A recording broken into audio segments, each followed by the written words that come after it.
Assalamualaikum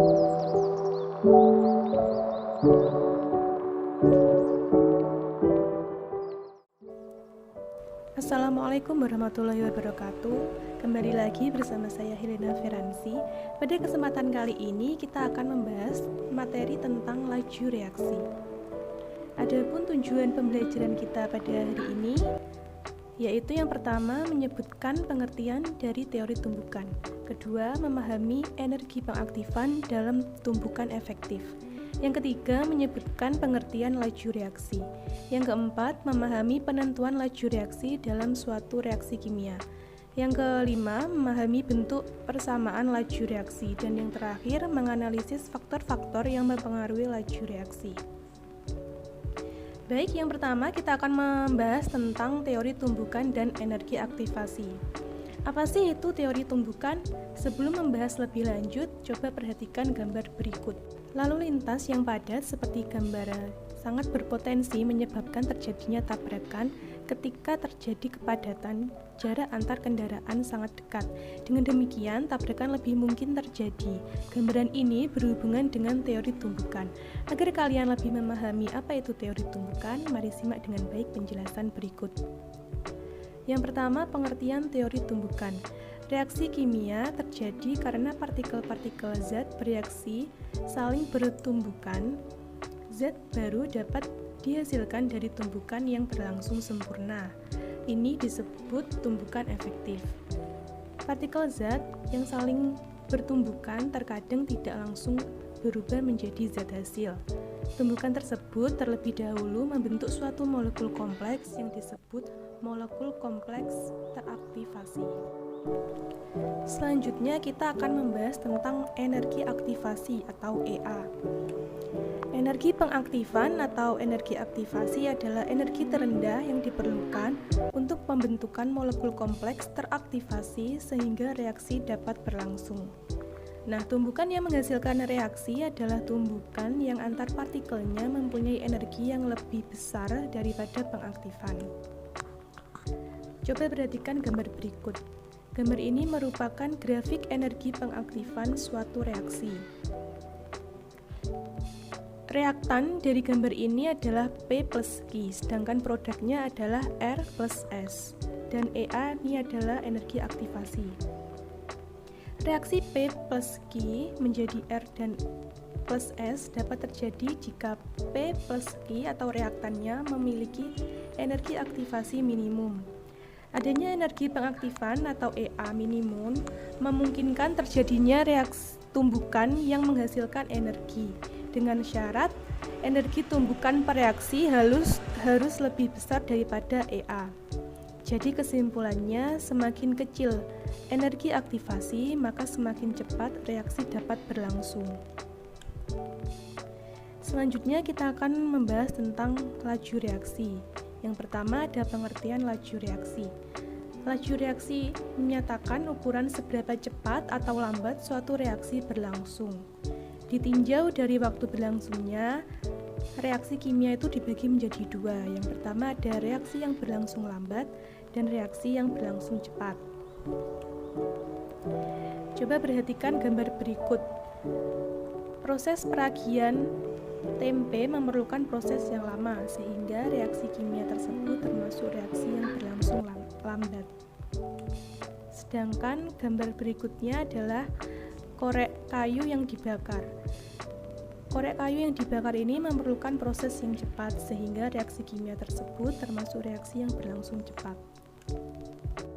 Jadi dapat disimpulkan bahwa laju reaksi didefinisikan sebagai perubahan konsentrasi reaksi atau produk setiap satuan waktu. Laju reaksi dirumuskan sebagai berikut. Laju sama dengan perubahan konsentrasi dibagi waktu reaksi. Baik, selanjutnya coba perhatikan grafik berikut ini, di mana diketahui persamaan reaksi P menjadi Q. P adalah reaktan dan Q merupakan produk. Sehingga bisa dirumuskan laju P sama dengan min delta P per delta T, dan laju Q sama dengan plus delta Q per delta T. Nah, kenapa Laju P ini bertanda negatif karena P merupakan reaktan yang akan berkurang selama proses reaksi berlangsung. Sedangkan Q, dia bertanda positif karena semakin lama produk akan semakin bertambah seiringnya reaksi berlangsung. Yang selanjutnya yaitu secara umum laju reaksi dirumuskan sebagai berikut. V sama dengan delta C per delta T. Keterangannya, V merupakan laju reaksi, delta C merupakan perubahan konsentrasi yang satuannya molar, kemudian delta T adalah perubahan waktu yang satuannya sekon. Catatan, pada reaksi yang lebih kompleks diperlukan kehati-hatian dalam menuliskan persamaan laju reaksi. Misalnya untuk reaksi 2A menjadi B. Pada reaksi tersebut diperlukan 2 mol A untuk menghasilkan 1 mol B. Hal ini berarti bahwa laju berkurangnya A 2 kali lebih cepat dari laju pembentukan B. Dengan demikian, laju reaksinya dapat dituliskan sebagai berikut. VA sama dengan min setengah delta A per delta T. VB sama dengan min setengah plus min setengah delta B per delta T. Secara umum, untuk reaksi A plus B menghasilkan C plus D, laju reaksinya dituliskan sebagai berikut. V sama dengan min seper A kali delta A per delta T sama dengan min seper B kali delta B per delta T sama dengan plus seper C kali delta C per delta T sama dengan plus 1 seper D kali delta T per delta T. Selanjutnya saya akan menjelaskan faktor-faktor yang mempengaruhi laju reaksi. Yang pertama ada konsentrasi. Konsentrasi berhubungan erat dengan teori tumbukan. Semakin besar konsentrasi, maka semakin banyak partikel zat yang bereaksi. Akibatnya, tumbukan antar partikel bereaksi semakin besar dan tumbukan efektif antar partikel semakin banyak. Contohnya seperti pengaruh konsentrasi terhadap laju reaksi pada pasien yang kesulitan bernafas, lalu dibantu menggunakan oksigen. Oksigen dialirkan dari alat penghasil oksigen atau tabung oksigen. Konsentrasi oksigen dari tabung oksigen lebih besar daripada udara di sekitar, sehingga mempercepat reaksi pernapasan pada pasien. Selanjutnya yaitu luas permukaan. Jika luas permukaan semakin besar, kemungkinan terjadi singgungan antar partikel semakin besar. Frekuensi tumbukan efektif yang semakin banyak akan meningkatkan laju reaksi. Contohnya seperti pada pembuatan sate, daging ayam atau kambing perlu dipotong-potong terlebih dahulu sebelum dibakar menjadi sate. Hal ini karena masakan daging dapat lebih cepat jika luas permukaan daging lebih besar. Luas permukaan daging lebih besar dimiliki oleh daging yang ukurannya kecil. Selanjutnya yaitu yang ketiga adalah suhu. Ketika suhu dinaikkan, energi kinetik dalam molekul reaktan akan bertambah.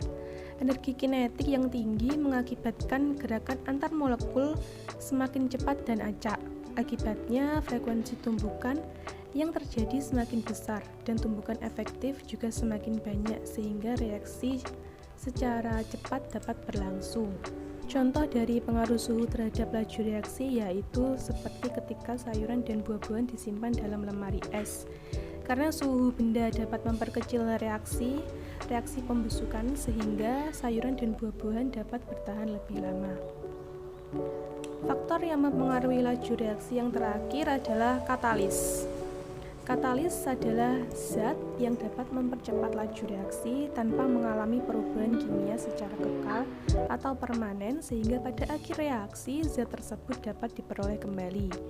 Katalis dibagi menjadi dua, yaitu katalis homogen dan katalis heterogen. Katalis homogen adalah katalis yang mempunyai fase sama dengan fase pereaksi. Sedangkan katalis heterogen adalah katalis yang mempunyai fase berbeda dengan fase pereaksi pada umumnya. Katalis heterogen digunakan dalam wujud padat, sementara itu reaksinya berwujud gas.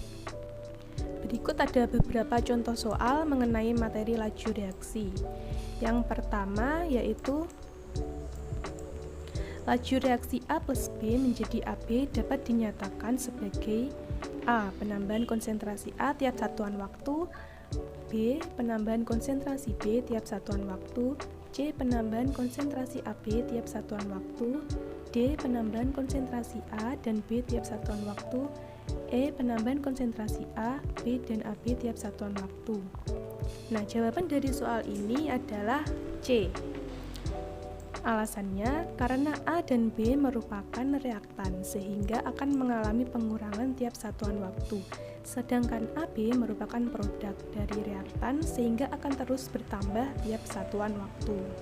Contoh soal yang kedua, suatu katalis mempercepat reaksi dengan cara meningkatkan A. Jumlah tumbukan molekul, B. Energi kinetik molekul, C. Perubahan entalpi, D. Energi aktivasi, E. Jumlah molekul yang memiliki energi di atas energi aktivasi.